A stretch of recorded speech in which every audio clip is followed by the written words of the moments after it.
네, 사우스베이 장로교 여러분들 평안하셨습니까? 오늘은 3월 11일 목요일입니다. 여러분들 매일매일의 생활 가운데 좀 기쁨이 있기를 간절히 바랍니다. 자, 오늘도 지난 시간에 이어서 하나님 나라 이야기를 계속 해보도록 하겠습니다. 애굽에서 출애굽한 히브리 노예들이 가나안에 정착을 하면서 가나안 땅에서 지역을 12지역으로 나누고 지파를 12지파로 나누어서 지파 공동체를 이루었다라고 말씀을 드리면서 그것은 지방자치제와 비교할 수 있다라고 하면서 나름대로의 지방의 특산품 뭐 이런 공판장 이런 자기 각 공동체에서 만들어낸 것을 가지고 장사를 할 수 있다, 또 공판 이렇게 특산품을 내놓을 수 있다라는 그런 예를 들었습니다만은, 물론 그런 것도 중요한데 또 자기를 실현하는 그런 것도 중요합니다. 또 자기의 인권을 보호를 받고 또 자기의 의견도 낼 수 있고 하는 그런 모습도 다 좋은 모습인데, 결정적으로는 어떻게 그것이 가능했겠는가, 그러한 12지파로 나누려고 하는 그런 생각을 어떻게 했을까라고 할 때에 중요한 신앙적인 혹은 또 이념적인 그러한 뒷받침 없이는 그것이 안 되는 거예요. 그게 뭔가 하면은 가장 중요한 게 오직 야훼만이라고 하는 이 신앙, 오직 야훼만이라고 하는 only 야훼라고 하는 이 신앙 때문에 그것이 가능한 것이다 라고 볼 수 있어요. 가장 중요한 거예요. 다시 말하면 오직 여호와만이라고 하는 그러한 신앙적인 기치, 신앙적인 주제, 또 신앙의 핵심, 그것이 바로 하나님의 나라라는 거예요.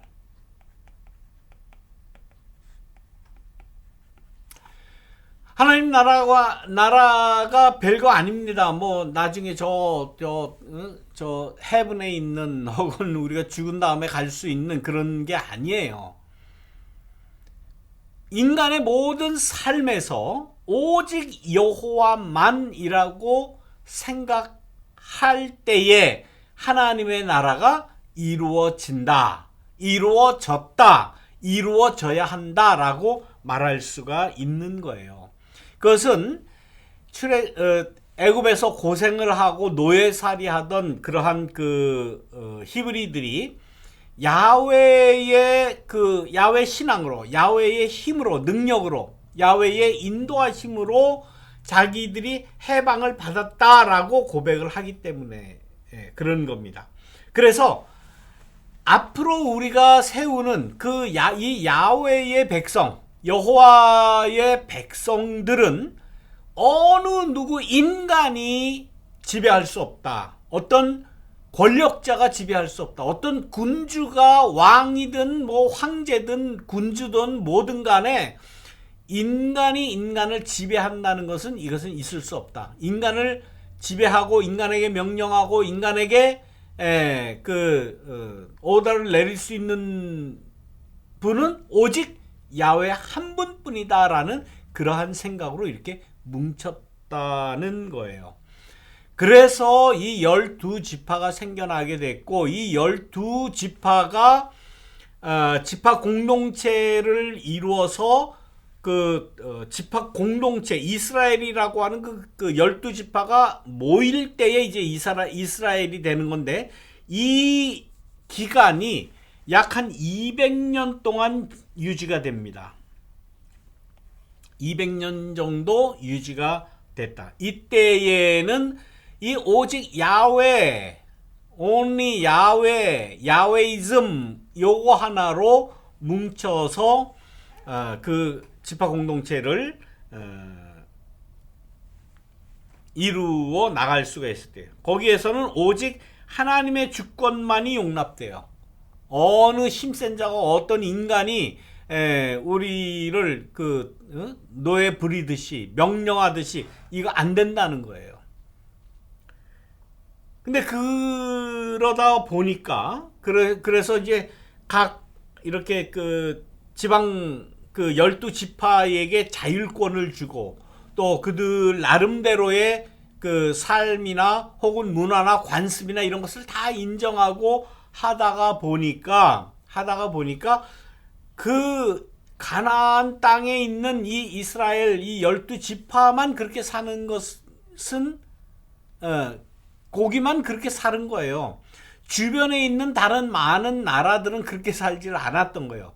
역시 다른 나라에는 군주가 있었고 군주제가 분명히 있었고 힘 있는 자가 있었고 힘 있는 자가 군사력을 조직을 해가지고 공격을 해오고 그때마다 이거를 방어해야 되는 거예요. 지난 주일날 제가 사사 입다의 이야기를 했죠. 입다의 이야기가 바로 그 이야기를 반증하는 겁니다. 암몬의 공격을 받았다는 것 아닙니까? 공격받으면 암만 야훼이즘으로 뭉친 그러한 공동체일지라도 방어를 해야 될 거 아니에요. 뭐 공격해 와가지고 있는 물건들을 다 도둑질을 해가고 약탈을 해가고 부녀자들을 강간하고 하는데 그거 어떻게 합니까? 막아내야죠. 그럴 때에 여기에도 힘 있는 자가 필요했던 거예요. 근데 이 공동체를 이룬 그러한 이념 자체가 야훼 중심주의, only 야훼이즘이기 때문에 어떤 군사 조직 뭐 이런 면에서는 굉장히 약했던 거예요. 늘 공격을 당하고 늘 피해를 당하고 이런 일이 비일비재로 일어납니다. 그때에 이제 지난주 설교 말씀했을 때 입다는 원래 충신이 주목 출신이에요. 깡패 출신이에요. 창녀의 아들로 태어나가지고 할 수 있는 거는 난 쌈 잘하는 거는 난 자신 있다. 그래가지고 그런 사람들 양아치들 모아가지고 싸움을 하다가 야 너 싸움 잘하니까 이쪽 공격 들어왔는데 네가 좀 막아봐라 하다가 보니까 이제 그렇게 된 거예요. 예. 이제 조금 지나면 이제 그러한 입다와 같은 똑같은 그러한 모습으로 등장하는 사람이 있는데 여러분 놀라지 마십시오. 누구일 것 같습니까? 다윗입니다. 예, 그런 모습이었어요.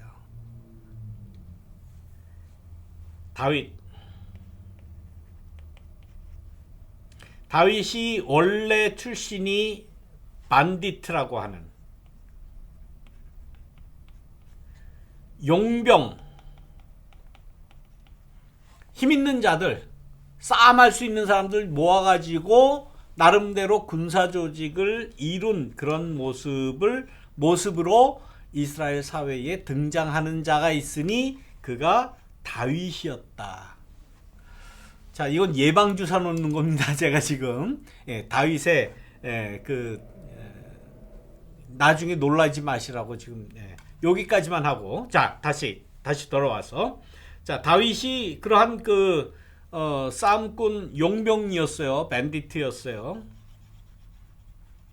자 그래서 이 12지파를 보존시키기 위한 어떤 정신적인 무장, 그러니까 이념이라고 했죠. 이데올로기라고 하는데 그 이데올로기에는 어떤 이데올로기가 있었는가 하면 only 야훼라고 하는 하나님의 주권만을 우리는 내세우겠다. 이거는 신앙적으로 말하면 신앙이라고 하죠. 근데 다른 말로 하면 이념이에요. 예, 이데올로기.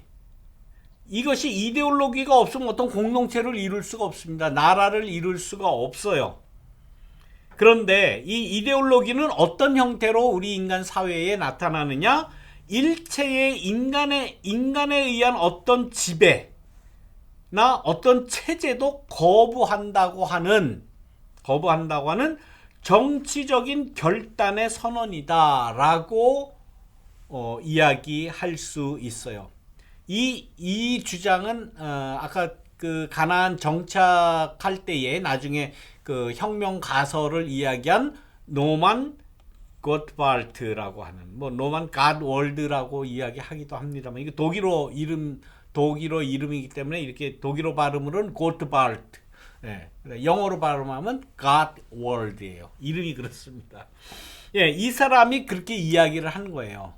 이념적으로 신앙적으로만이 아니라 인간 사회에 그것이 그 only 야훼가 나타날 때는 정치적인 결단의 선언이다. 이것은 예, 이념이다. 예, 이런 이념을 가졌다. only 야훼라고 하는 것이 신앙적인 표현만이 아니라 정치적인 표현으로 인간 사회의 정치의 체제의 모습으로 이렇게 들어오게 됐다라는 거야. 그러니까 이스라엘이라고 하는 나라의 정치 이념 가운데 제일 중요한 게 뭐냐? 야훼이즘이에요. 정치 체제, 정치 이념에서도 중요한 게 야훼이즘이에요. 그래서 이 이스라엘 사람들은 아직도 자기네 조상은 그 신명기 26장에 나와 있는 대로 아람 사람이었고 소수무리로서 에집트에 갔다가 거기서 무진 노예로서 고생을 하다가 해방받은 그러한 사람이 우리의 조상입니다라고 고백을 한다고 합니다. 그래서 이게 저도 이거 신학교에서 이제 들은 이야기인데 그런 이야기를 합니다. 이스라엘의 국민학교, 그러니까 초등학교 제일 처음에 들어가서 그 교과서에 그런 이야기가 나온다고 그래요. 우리의 조상들은 히브리의 노예였습니다. 라는 문장을 제일 먼저 글을 깨닫고 그 공식적인 그런 교육기관에서 배우는 첫 문장이라고 그래요. 우리 교회 여러 선생님들 계신데 한번 그거 좀 알아봐 주세요. 나 이거 들은 얘기이기 때문에 내가 좀 확인을 못해서 그러는데 분명히 제가 신학교 교수님한테 들었어요. 이 유대인들의 교과서, 어린이 교과서, 제일 초등학교 1학년 첫 번에 들어가서 그 배우는 문장이 그 문장이에요. 우리의 조상들은 에집트의 노예였습니다라고 배운다고 그래요. 한번 좀 우리 선생님들 한번 좀 어떻게 확인할 수 있는 길이 있으면 좀 확인해 주시기 바랍니다. 자, 그렇기 때문에 이 하나님의 주권을 중요하게 여기는데 인간의 뭐 군주의 주권이 아니에요. 하나님의 주권이 확립은 인간의 군주국과 병존할 수 없다는 거예요. 다시 말하면 왕이 있을 수 없고 장수가 있을 수 없고 어떤 그 권력 그 절대자가 있을 수 없다는 거예요. 우리의 왕은 하나님이시다. 우리의 왕은 야훼 한 분이다라고 하는 그러한 주장입니다. 하나님의 나라가 도래한다라는 이러한 선언은 그러기 때문에 하나님의 나라가 이제 우리에게 다가온다, 도래한다라고 하는 선언은 인간의 권력 독점을 끝내는 그러한 말이다라는 거예요. 이제는 인간이 독점하는, 인간이 인간을 부리는, 마음대로 하는 그런 세상은 이제 끝나야 된다라고 주장을 했다는 겁니다. 이것이 구약의 그 출애굽과 가나안 정착 또 이스라엘 나라를 세우는 12지파 공동체 이것을 세우는 그런 모든 일련의 모습 역사 가운데 중요한 것이 바로 하나님만이라고 하는 하나님 나라의 도래, 하나님 나라의 모습이다. 이것이 성경에서 면면이 우리에게 소개하는 하나님 나라의 모습의 역사적인 근거 중에 하나다라고 하는 거예요. 그래서 이거 굉장히 중요한 그러한 그 내용입니다. 자, 여기까지 이제 그 말씀을 드리고 그런데 이와 같은 고대 이스라엘 공동체가 다윗에 의해서 파괴가 됩니다.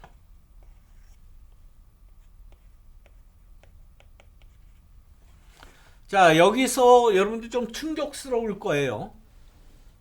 아니, 그렇게 좋은 하나님의 나라가 다윗에 의해서 파괴가 된다? 이게 뭔 말이요? 예. 자, 우리들은 지금 창세기, 출애굽기, 레위기, 민수기, 신명기 솔직히 잘 안 읽으시죠? 네.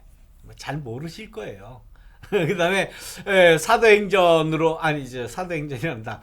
여호수아로 넘어갔고 오경 다음에 여호수아, 사사기, 그다음에 뭐 룻기, 그다음에 사무엘상, 사무엘하로 넘어가면서 어떤 변화가 생기는가 하면, 그러니까 사사기는 아직까지 12지파 공동체가 아주 활발하게 인정이 되던 그러한 때예요. 그래서 사사 입다 같은 사람도 나왔던 거예요. 거기에서 사무엘서로 넘어가는 그 과정에, 사무엘서에 가면은 이 12지파 공동체의 균열이 생겨나요. 물론 12로 나누어졌는데, 쉽게 말하면 공격을 하도 많이 받고, 그리고 주변에 있는 여러 민족들, 뭐 여러 민족들이래 봐야 그냥 그 한 부족들이에요. 이러한 부족들이 아주 그 힘센 막강한 그 권력 체계를 가지고 막강한 군사력을 가지게 됩니다. 뭐든지 평화롭게 또 자치적인 그러한 그 권한을 나눠주면서 이렇게 하면은 군사적인 조직은 잘 조직이 안 돼요.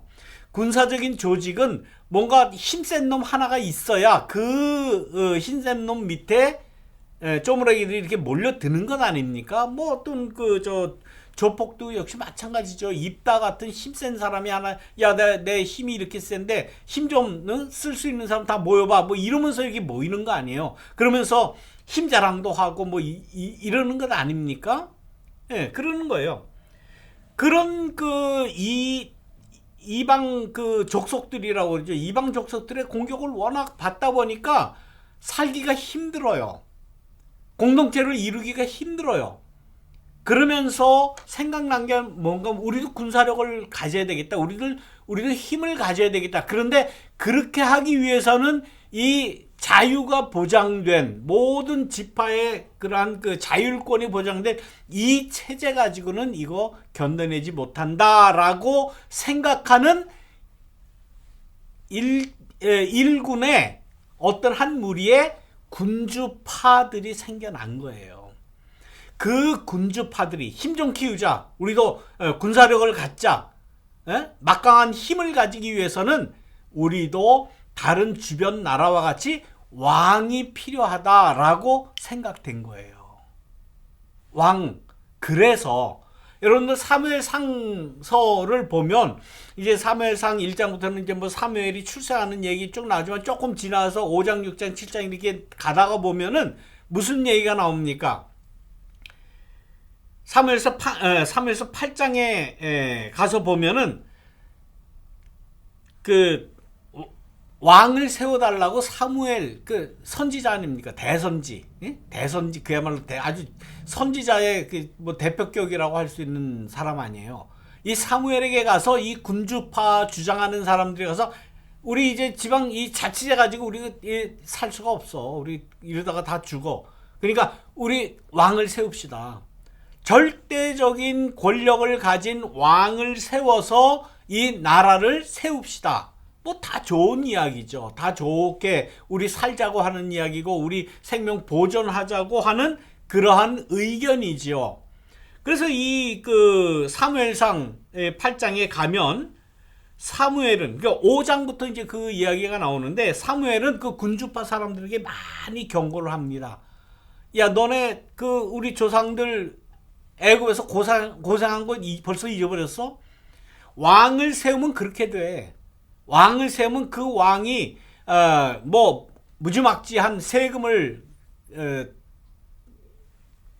뜯어갈 것이고, 우리의 삶이 그렇게 편하지 않아. 다 불러내는 대로 가서 일해야 되고, 너희 그 딸들 다 데려가서 어떻게 할지 모르고, 그런 이야기를 이 사무엘이 계속해 줍니다. 그렇게 하면 안 된다고.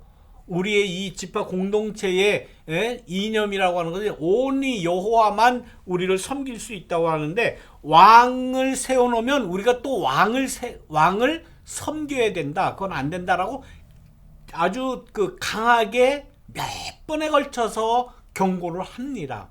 그러나 인간의 역사가 그렇게 좋은 쪽으로만 흘러가지 않아요. 바람직한 쪽으로만 흘러가지 않고 결국은 8장에 가서 사무엘상 8장에 가서 사울이라고 하는 왕을 세우도록 허락을 합니다. 그러니까 왕정 체제로 바뀌어져요. 12지파 공동체에서 1인 군주 왕정 체제로 바뀌어 갑니다. 그런데 이 처음 세운 이 사울이라고 하는 이 자는 왕으로 세워졌지만 아직 그 완벽한, 그야말로 절대 군주로서 절대 권력자로서의 그러한 모습은 아니었다라는 거예요. 그러니까 12지파 공동체에서 왕정체제로 가는 그 중간쯤에 있는 자로서 이 사울의 그 이야기가 이제 사무엘상에 이제 쭉 나오게 되는데 굉장히 많은 어려움도 겪고요. 근데 우리는 사울 그러면 선입적으로 굉장히 좀 안 좋은 그 인상을 가지고 있죠. 무능한 자, 또 게으른 자, 아니면 또 뭐 폭군 혹은 좀 그 왕으로서 자격이 없는, 왜 그렇습니까? 다윗하고 비교해서 그래요. 그 이야기가 이제 다음 주에 조금 더 연결을 시켜봐야 그 왜 그런가를 알 거예요. 그래서 아무튼 오늘은 12지파 공동체에서 이제는 왕정체제로 이스라엘 사회가 이렇게 변화되는 그러한 모습을, 그러한 그 과정을 잠깐 설명을 드렸습니다. 여러분들 다음 시간 만날 때까지 편안히 계시기를 바랍니다. 여러분들 안녕.